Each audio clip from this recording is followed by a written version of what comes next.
How to update Garmin watch. All right, guys. So there are a few methods you can actually try to doing this, and those methods have steps. So in method one, using the Garmin Connect, as most Garmin watches actually update automatically through the Garmin Connect app. So what you're gonna do is you're gonna take these following steps. The first is open the Garmin Connect app on your phone, ensure your watch is paired and connected, and then sync the watch with the app. So sync the watch with the app. If an update is available, Garmin Connect will automatically send it to the watch and leave the watch connected until the installation finishes. The watch will restart when it's completed. Now, the next step is checking for updates directly on your watch. To do this, if your watch supports it, you can check for updates. Just open up your settings, select System, choose Software Update, and then check for updates or install if there are any updates available.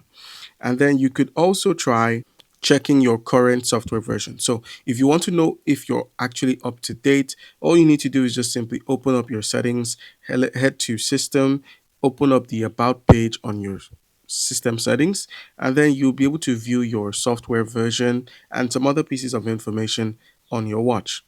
All right, guys, that's how you can go about this.